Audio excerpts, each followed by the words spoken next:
I didn't hear. There we go. There we go. Listening for those words. Thank you.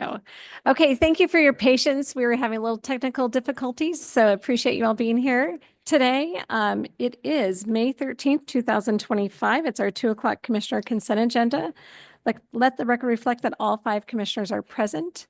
So we have received 8 people that are signed up. So we're going to do 2 minutes each as we go through that. We did receive 1 written testimony for today's agenda. And so then we will go ahead and stand and start with the pledge. I pledge allegiance to the flag of the United States of America and to the republic for which it stands, nation under God, indivisible, with liberty and justice for all.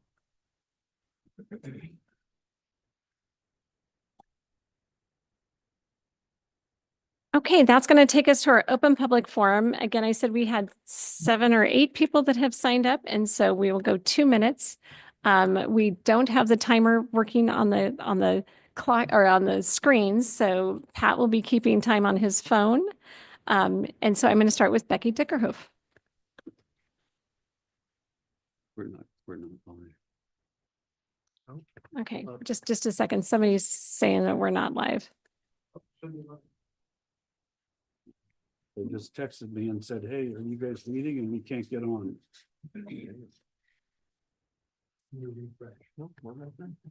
Refresh. Yep, it's on. It's live now. Okay. Both fails, turn it off and turn it back on. There we go. Okay. So ready? I think we are ready to go. So we will start with Becky Dickerhoof. Becky Dickerhoof, Spokane City. Today, May 13th, 2024, the National Low Income Housing Coalition held the National Housed Campaign Call for Universal, Stable, Affordable Housing. The call featured an overview and analysis of the housing provisions in President Trump's skinny budget request for fiscal year 2026, which calls for a historic 44% cut to HUD funding. The budget includes cuts and changes to HUD rental assistance programs.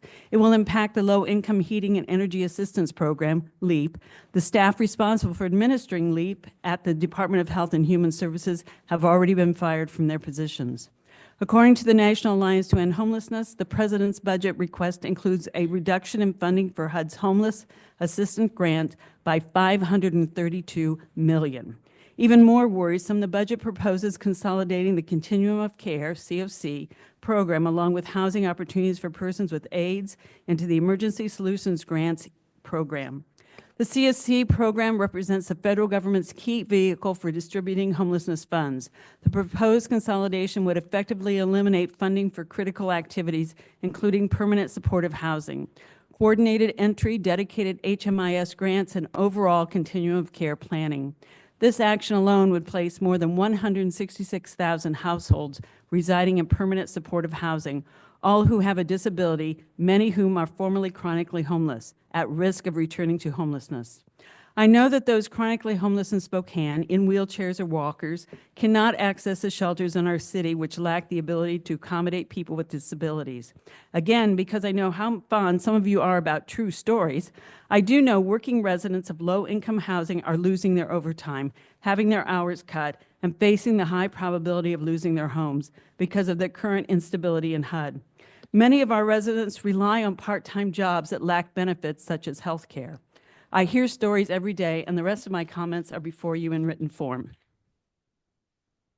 Thank you, Becky. And yes, we do have your written comments, so appreciate that. So next I have Mark Karchner. Thank you. I was going to talk about chronic homelessness. My name is Mark Karchner. I own a building in downtown Spokane, very near the Rid Path. I love Spokane. I got involved in homeless services probably 4 years ago when I saw so much out my window that I felt like I needed to be involved.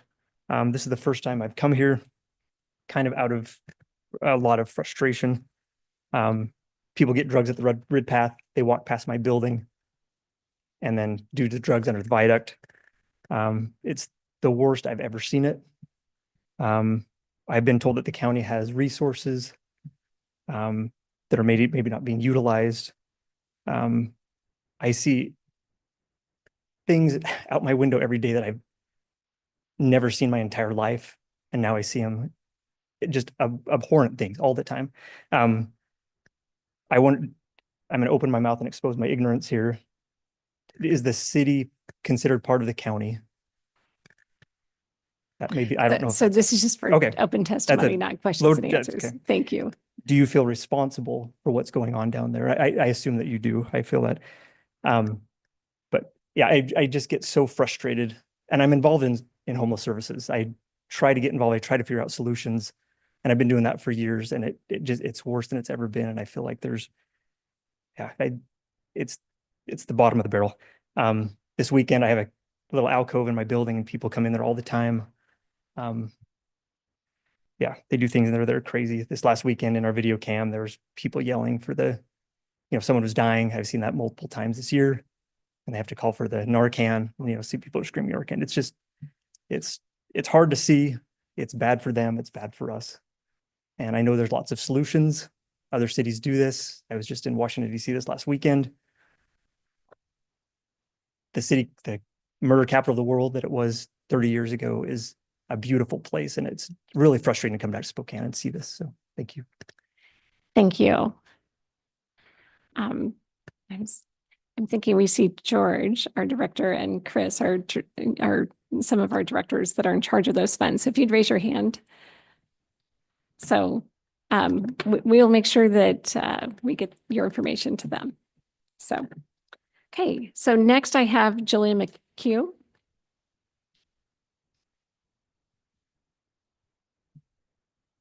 I'd like to first establish that my written comments are part of the record. I sent them in for last week's meeting, which was not held.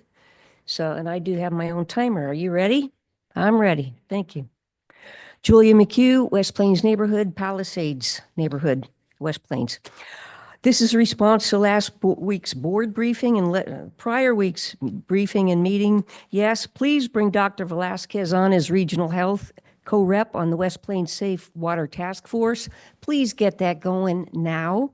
Yes, make it an official answerable body. Please include seats for impacted residents from at least some of the 13 county recognized neighborhoods on the West Plains, and for municipal reps from Airway Heights, Medical Lake, Cheney, and Four Lakes. We citizens have asked for this multiple times and continue to offer to assist in any way possible, and I want to reiterate that offer to assist in any way possible. We need immediate effective action directing whole house filtration, interior and exterior. A wells, pumps, pipes approach to relieve more than 4,000 well-reliant residents of PFAS contamination is a generation or more away, and a highly unlikely option given the improbable costs represented by conditions, solid basalt, and widely dispersed rural residences. We fully appreciate and applaud Department of Ecology's efforts to begin to address our filtration needs at a time of statewide budget cuts. Cost-sharing responsibility must include the Spokane International Airport as an indisputable major source of PFAS in our West Plains wells. We directly ask our commission rep, Mr. French, a long-seated member on the airport board, to bring this forward on our behalf with haste. Protecting the entire aquifer resource is a core to repeated citizen appeals to county and city for inclusion of in the 2025 Aquifer Protection Area Ballot Initiative, a recent egregious short-sighted decision that encompasses the shared city-county airport asset on the West Plains, but excludes the rest of the West Plains. Makes no sense. Thank you. Thank you. Next I have Laura Ackerman. Laura Ackerman, West Plains, 99224. Good afternoon, Commissioners. First off, I want to thank you for the Fish Lake acquisition. It is much appreciated, and my kids really benefited as children from a lake without having to worry about gas-operated boats, and I'm sure other children over the years have too. This is a good example of the Commissioners working together. I'm very appreciative of it. And I wish this would happen with the PFAS task force. Those who don't have clean water to drink because they have poison wells really do suffer. It negatively impacts so many of the ways that we use water in our households. It's caused a huge amount of anxiety every day for residents who don't have clean drinking, cooking, and bathing water for their families, pets, and gardens. And by the way, just so you know, I have had my well tested twice, and I have a clean well. so far. And Commissioner French, I watched the video where you expressed your thoughts on the task force that you read for the public record, and I hope it was cathartic for you, but it didn't solve the problem. It's still there, and no amount of talking will change that. So what you read, Mr. French, says to me that the commission needs to have an independent facilitator who is in charge of the task force, working out what is on and what is off the table and who is on the task force. That is the mature and responsible thing to do, because ultimately, it's about the people who are suffering, not the disagreements of the commission. Give up trying to control it and let a professional do it, please.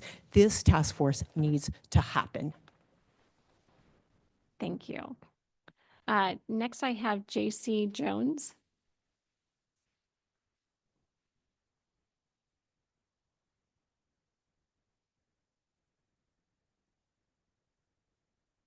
I'm J.C. Jones. I was born and raised and worked in Spokane my entire life, and I'm going to continue reading this, the covenant or the Spokane Assembly. Thank you. I'll just start at section 3. Washington State, Free State shall support and oversee the process for all counties, initiate and conduct the process for the state, and author, source, and/or promulgate required documents and materials as needed by the counties or by the state. Section 4, the county settlement date shall be the date on which these covenants are delivered by lawful notice to the Spokane County Commissioners according to the process. Section 5, following the county settlement date, and county shall be called a settled county. Section 6, the county will cease to be a settled county if and when it adjourns sine die, assembles as an assembly less frequently than once per calendar quarter, or it has fewer than 5 members or 2 consecutive calendar quarters. The next is the delegates and supremacy. Section 1, the county assembly may elect 1 delegate according to its bylaws to the state assembly. Section 2, the covenant empowers the state assembly to conclude such treaties, compacts, resolutions, or alliances with other states or territories of America, independently or collectively, as may be mutually advantageous, including, without limitation, the formation of whatever national assembly as may be agreed upon by the states of America in lawful assembly, and at such times as may be mutually advantageous, and perform all other lawful acts as free and independent states reserve the right to do. Section 3, all powers not expressly delegated to the assembly are reserved to the people. All powers not expressly delegated to the state assembly are reserved to the assembly or to the people. All powers not expressly delegated to any national assembly are reserved to the state assembly, the assembly, or to the people. The next article is the Office of Sheriff. Section 1, this covenant authorizes the establishment of the Spokane County Office of Sheriff and shall provide for the protection of the people's unalienable rights in the entirety of the county, whether within or without a municipality, township, city, or any other locality's limits. Thank you. That's it? That's Okay. your 2 minutes. And next I have Jesse Stone.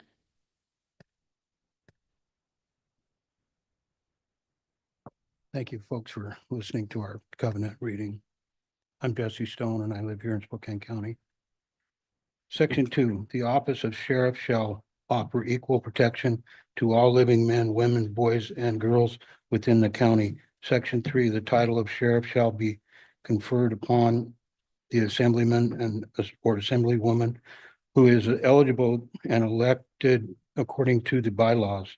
Section 4, the sheriff shall serve for a term of 3 years and shall be limited to serving a maximum of 2-year terms. Section 5, the sheriff will have the power to deputize any number of living men and women who meet the qualifications for sheriff's deputies established in the bylaws, whether such sheriff deputies live within or without the county for any lawful purpose at any time and for a specific duration. Section 6, the methods of operation, structures, duties, and all other issues pertaining to the establishment, maintenance, and functions of such office shall be determined by the committee created for such purpose, comprised of assemblymen and or assemblywomen who are eligible according to the bylaws. Section 7, the final proposal of such committee shall be submitted to the assembly for deliberation, modifications as required, and adopted or adoptions according to the bylaws. Section 1, county offices. The following offices shall be created, and officer holders for each shall be elected within 1 year of the statement or the settlement date. Township supervisor, 1 per township in the county. Sheriff, county sheriff justice, 1. Chief justice of the peace, 1.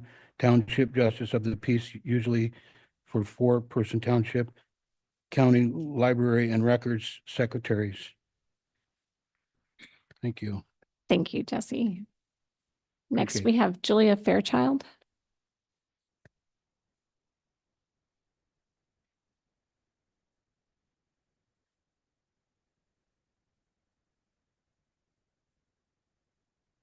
I'm Julia Fairchild, and I live in Cheney, Washington. I'm here to continue reading the covenant.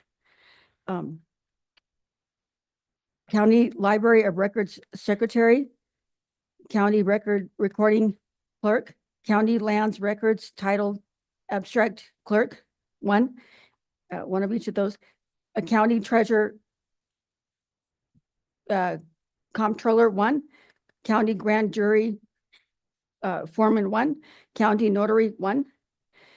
The covenant authorizes the establishment of such officers as may be required to properly administer the county in its sole direction. The methods of operation, structure, duties, and all other issues pertaining to the establishment, maintenance, and function of such offices shall be determined by 1 or more committees created for such purposes, comprised of assemblymen or assemblywomen who are eligible according to the bylaws. Section 4, the final proposal of any such committee shall be submitted to by assembly for the deliberation, modification as required, and adoption according to the bylaws. Article 10 of the reclamation and amendment, Section 1, the covenant shall be ratified by supermajority vote of 3 or more electors on Spokane County. No part of this covenant may be amended or removed, provided that, however, amendments for the sole purpose of clarity may be ratified by a supermajority of 3 or more electors. The rationale for any such amendment is made clear in the text.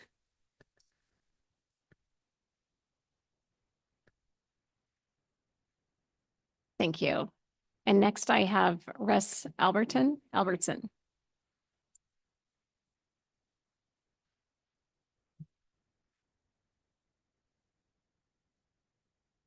Good afternoon, Russ Albertson, North Spokane resident. The amendment is made clear in the text of the amendment, and any such amendment is appended to the extent covenant so that the complete and continuous record of its contents will be maintained. Section 3, amendments to this covenant may be ratified by a supermajority of 3 or more electors, provided that, however, such amendments are appended to the then extent covenant, so the complete and continuous record of its contents will be maintained. So Spokane County is now de jure. Thank you. Thank you. Okay, I do have one last person, Alan Grant Foster.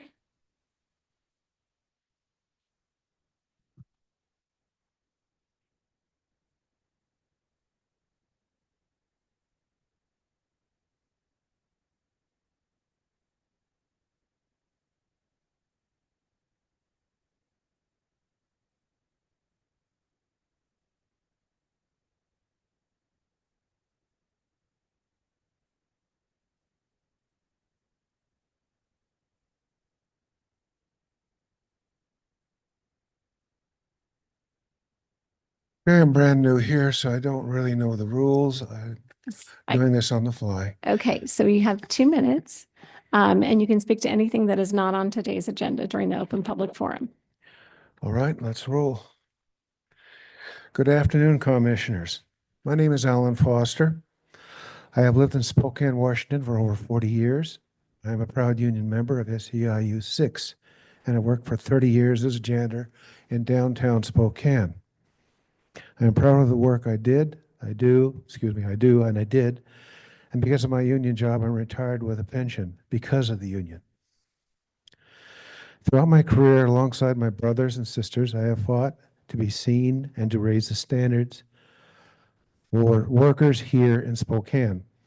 We have respect, a voice on the job, due process, better wages, and benefits with our employers. Many people like myself were able to make a good living in this community because of this union standard. I recognize our county has had a rough budget to contend with, but I ask it to not be balanced on the back of the expense of 20-plus Spokane families who rely on good union jobs to provide for their families. I thank you at this time for speaking. Do you have anything to ask me? No, Thank you. Good day. Thank you. Okay, that takes us to the end of our open public forum. With that, then, we do have one item we will be taking separately for I on today's agenda. And now 3 is our proclamations. So I will look to Commissioner French to proclaim May 14th, 2025 as the Provider Appreciation Day. Thank you, Madam Chair. I am going to read this proclamation in the form of a motion in the matter of proclaiming May 14th, 2025 as Provider Appreciation Day in Spokane County, Washington. Whereas the child care system supports children's growth, development, and educational advancement and creates a positive economic impact for families and communities. And whereas child care providers are essential to the health of our communities by fostering welcoming spaces, supporting working families, and creating positive, enriching environments where children can develop lifelong skills. And whereas support for affordable, accessible child care represents a worthwhile commitment to help parents remain in the workforce and keep the economy growing. And whereas the future depends on the quality of the early childhood experiences provided to young children today, and support for high-quality child care represents a commitment to our children's future. Now, therefore, the Board of County Commissioners of Spokane County, Washington, on behalf of the citizens of Spokane County, do hereby proclaim May 14th, 2025 as Provider Appreciation Day in Spokane County, and we urge all Spokane County residents to recognize and thank child care providers for their important work in our communities, dated this 13th day of May, 2025. Second. I have a motion and a second. All those in favor, please signify by saying aye. Aye. Aye. I do believe we have Leanne Dixon from Harvard Park here. So if you'd like to come up and say a few words, and then we'll come down and take a picture with you. My name is Leanne Dixon, and I own Harvard Park Children's Learning Center. Thank you for recognizing what an important role childcare providers play to our families and our community through this proclamation. Last year, I shared a couple statistics. One was that the childcare profession is in the bottom 3% with regards to wages. Another statistic I shared was that Spokane County has lost 35 childcare businesses since 2019 because the industry simply cannot afford to pay living wages to its workers. This year, I'd like to take a moment to share a few more statistics. In 2022, a childcare provider with a degree in Spokane County earned an average annual income of $33,000, while a K-12 teacher with a similar degree made $91,000.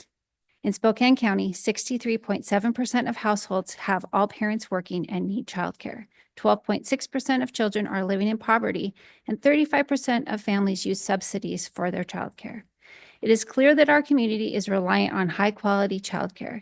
Here are a few more reasons it is imperative that we continue to support workers that provide early learning to our community.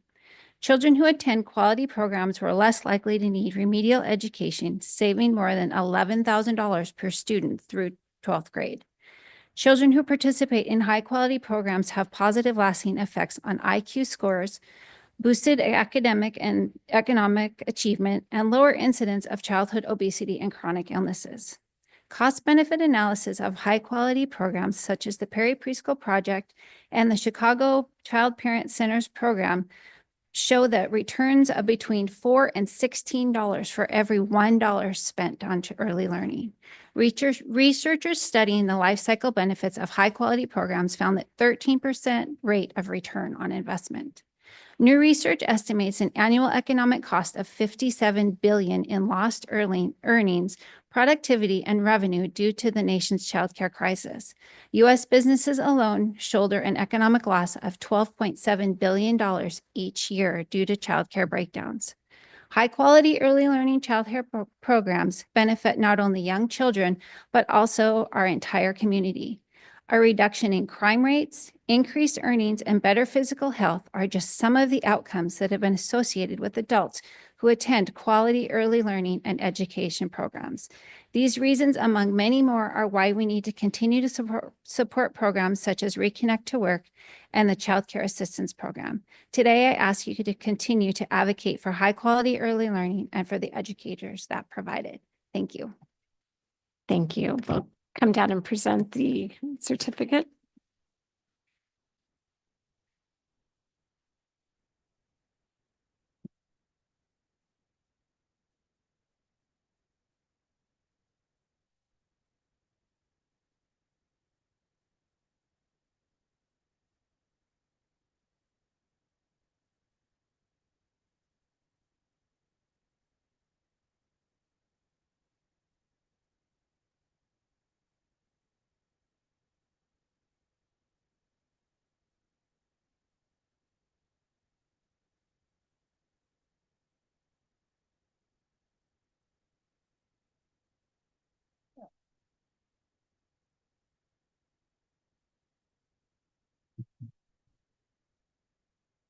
I'm just gonna say hi. Thanks for coming and encouraging me to do this. So appreciate everything you do.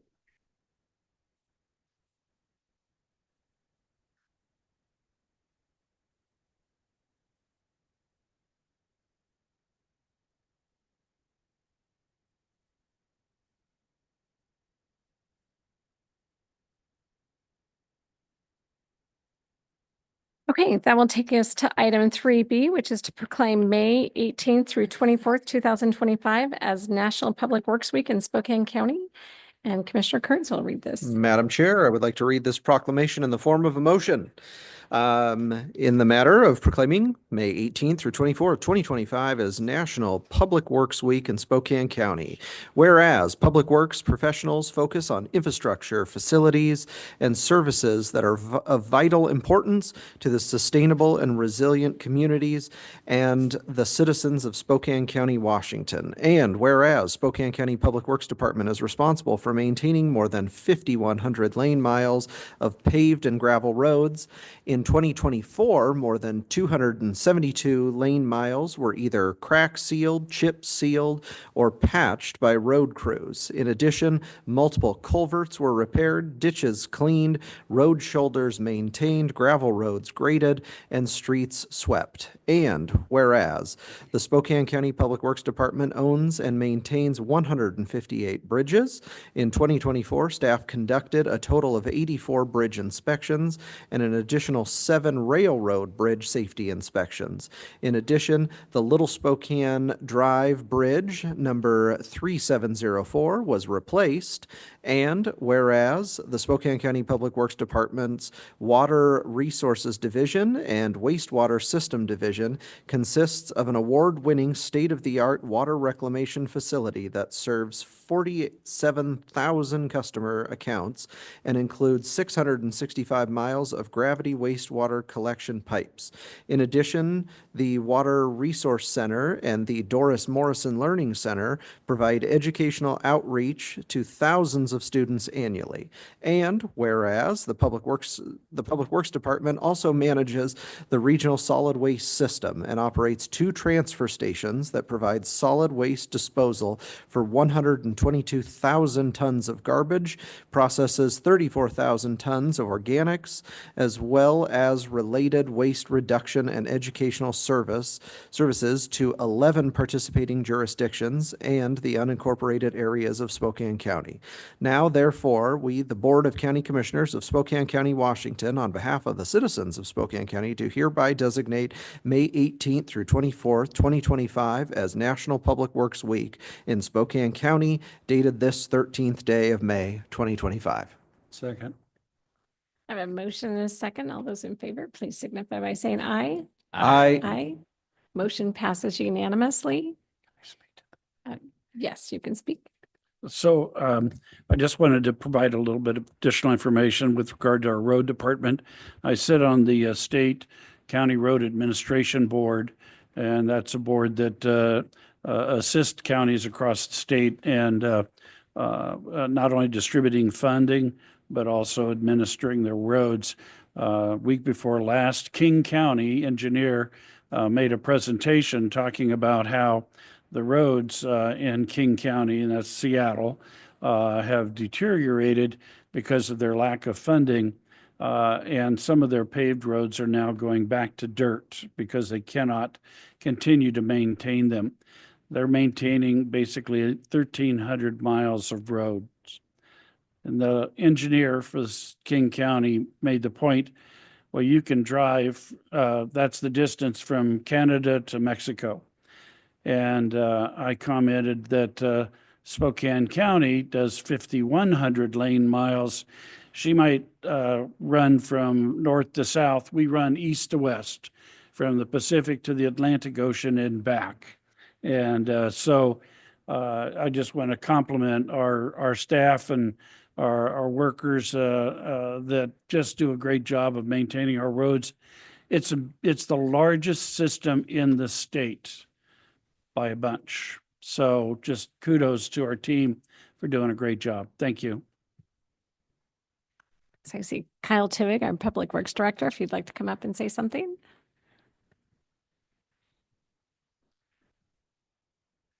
Thank you very much, Commissioners. It's certainly appreciated to take a week out of the year and celebrate all the great public works professionals here at Spokane County and around the country. For us, it's always Public Works Week. The work never stops. It's 24/7. The toilets keep flushing, the trash keeps piling up, and the roads always need to be available. And as we mentioned before, it's a pretty large road system. It is. I wouldn't even want to look at it across the nation, but we're certainly the biggest in the state. Our teams are, as we said, they're professionals. They go out and they do the work every day. They're the unseen stewards of our community, and they really worry about the bones, the backbones, what's underground, what's on the surface, and they do everything we can to be unseen, to be unnoticed. We don't like to be in the spotlight because that means something isn't going well. I'd just like to shout out we have 7 divisions here in Spokane County in Public Works. We have our solid waste team, our water resources division, our wastewater services, finance division, road operations and maintenance, capital projects, and office administration. And that is a very large group of hardworking professionals here in Spokane County. And it's an honor to be amongst them and be able to represent them here at the podium, and certainly appreciate the thoughts and the kudos. Well, thank you. So we will present the proclamation to you and have you come up. And if there's anyone else on your team that you'd like to come up. I forgot to also mention, we brought one of the National Public Works Week posters. These will be up in several of the Public Works offices as well.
Okay, so for the next part of our agenda, I will look to my fellow commissioners and on four, we will be taking 4I separately, so I'll look for a motion for the other items.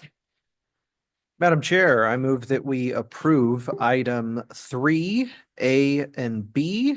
We've already approved those. Oh, yes, I'm sorry. Yes, we did. I just want to do them for good measure. We'll do them twice. Exactly. Item 4A through J, excluding item 4I. Second. I have a motion and a second for items 4A through J, excluding I. All those in, is there any further discussion? Madam Chair, I just wanted to thank the staff in our housing and homelessness office for all their work to update this agreement with the city of Spokane and Spokane Valley to work together to address homelessness and have better regional collaboration. So just wanted to thank the staff and look forward to working with those, continued work with those cities. Okay, so I have a motion and a second. All those in favor, please signify by saying aye. Aye. Aye. Motion passes unanimously. That will take us to item number 4I. Madam Chair, I wanted to make a motion to defer that item for 1 week. I'll second that. Okay, discussion. So normally we got briefed on this item. This is a new janitorial services contract. And we got briefed on it this morning. Normally our process is to get briefed on the item the week before, and then we have a week by which we can review the contract, ask questions, hear from the public. Just have that time to review it. It's a fairly large contract. It's almost $1 million contract. And it does change the contractor from the current contractor. So we have an excellent building facilities director and staff, and I know they've worked really hard to get proposals, review them, evaluate them. I just would appreciate an extra week to be able to review some of the evaluation materials I just received today and allow for any other public input into that contract. I'll just second Commissioner Waldriff's comments. I know that I appreciate the work of the facilities team, all that they've put into it.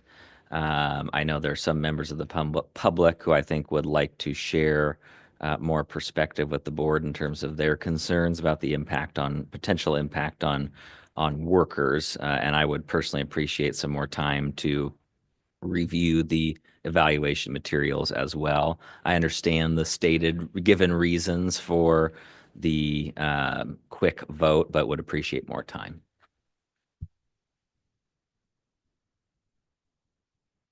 Mr. French. I'll speak against the motion. Our staff has gone through the process of analyzing many contractors, went through a request for proposal process and everything that is typically required to go through that process was executed. And I'm very comfortable with not only the process, but the outcome.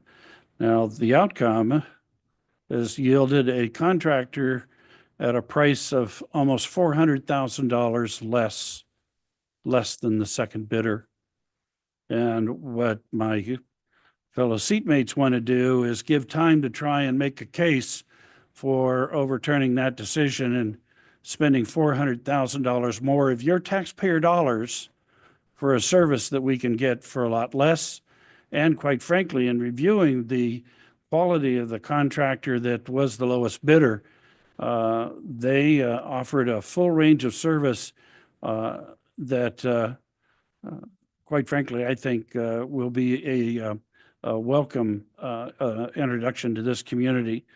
As many know, I'm a private developer and I manage office buildings, develop and managed office buildings, and this contract, I think, is in full compliance with both the industry and expectations that I would have to meet the needs of the taxpayers in managing not only their properties, but also their dollars. So I'm going to speak against the motion, and I'm comfortable with the process we've been through. Thank you.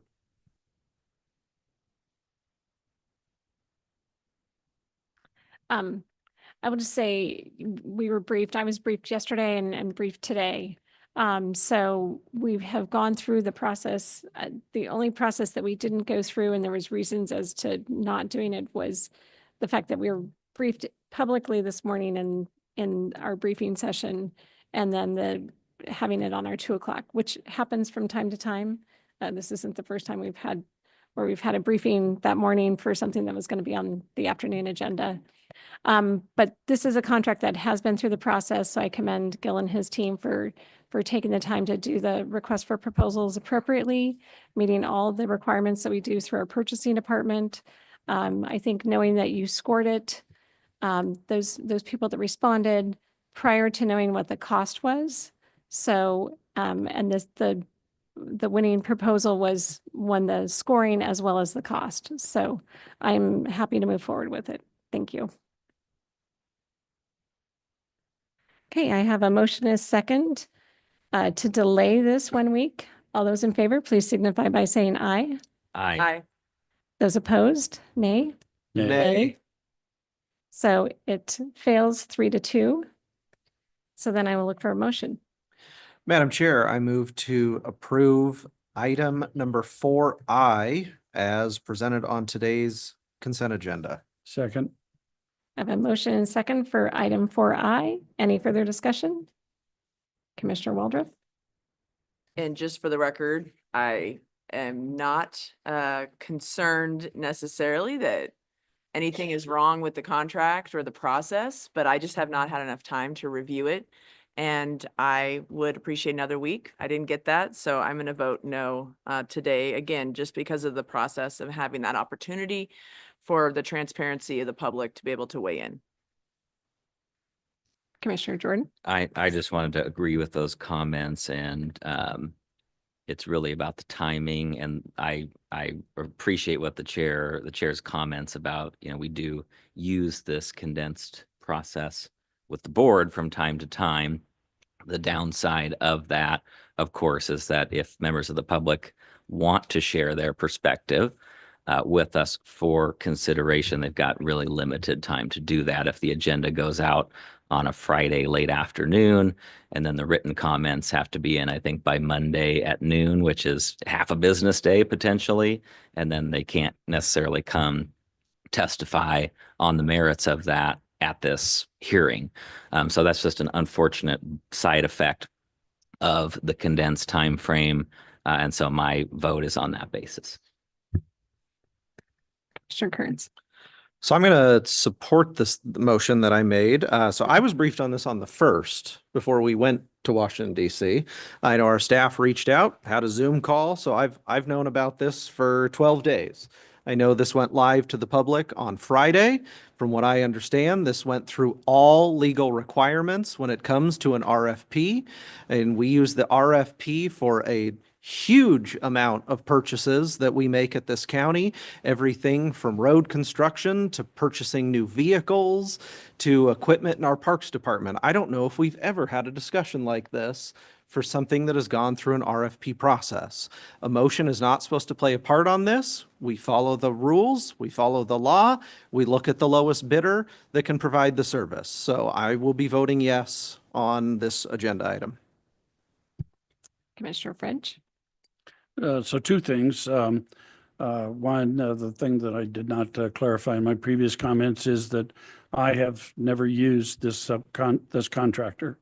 So I don't have any conflict with regard to the contractor that ultimately won the bidding process. But I do have an issue with this presumption that we didn't provide for transparency. As Commissioner Kearns has indicated, we do a multitude of public record or requests for proposals for contracts that routinely go through this board for approval. Here, we clearly have a low bidder with a good quality service. So what's the issue? Is it the price? Well, this is the lowest price, almost $400,000 less than the second bidder. So then must be advocating for one of the other contractors that did not provide the lowest bidder or did not provide the best service and stuff. So my goal, my job here as a county commissioner is to make sure that your taxpayer dollars are taken spent wisely and you're getting good quality service. And I think that this process has yielded that contractor. So I'm happy to support the motion. Thank you. Okay, so I have a motion for 4I. All those in favor, please signify by saying aye. Aye. Aye. Aye. All those opposed, nay. Nay. Motion passes 3-2. That takes us to item number 5A, which is a public hearing in the matter of adopting an ordinance of the Board of County Commissioners of Spokane, Washington relating to compost procurement. Deb Geiger, I believe you get to come speak to this.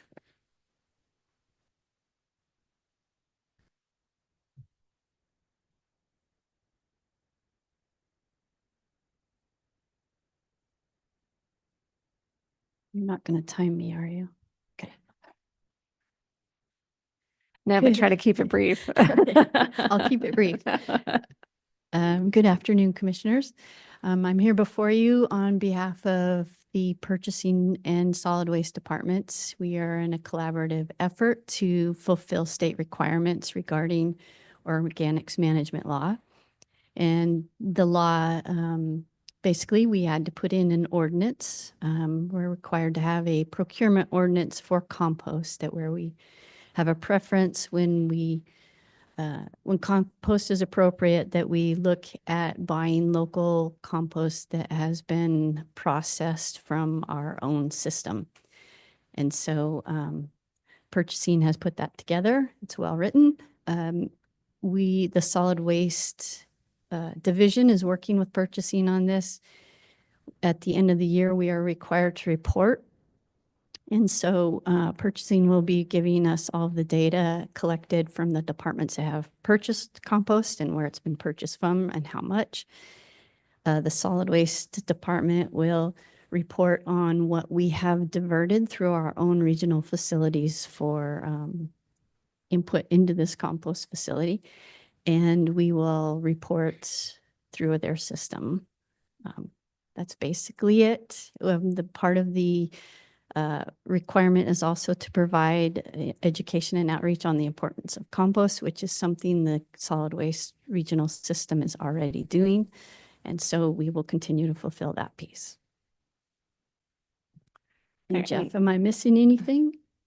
Okay. All right. Are there any other questions for Deb? No, so this is a public hearing item before we approve this ordinance. So if there's anyone who would like to speak to item 5A as just presented, please come forward. Second call for anyone wishing to speak on item 5A. Is there anyone online? No one online? Not seeing anyone in the audience. Third and final call for anyone wishing to speak on item 5A. Seeing none, I then will close the public testimony and look to my fellow commissioners. Madam Chair, move to approve public hearing item number 5A as presented by staff. Second. I have a motion and a second. Any further discussion? Seeing none, all those in favor, please signify by saying aye. Aye. Aye. Motion passes unanimously. That takes us to the end of our meeting today. Mr. Simmons and Mr. Folsom, anything from you? We have 2 items for closed session, Commissioner. Okay. No other executive session items. Okay, thank you very much. So we have 2 items that are for a closed session, so we will clear the room and have those 2 items, and we'll see everybody back next week. Thank you very much.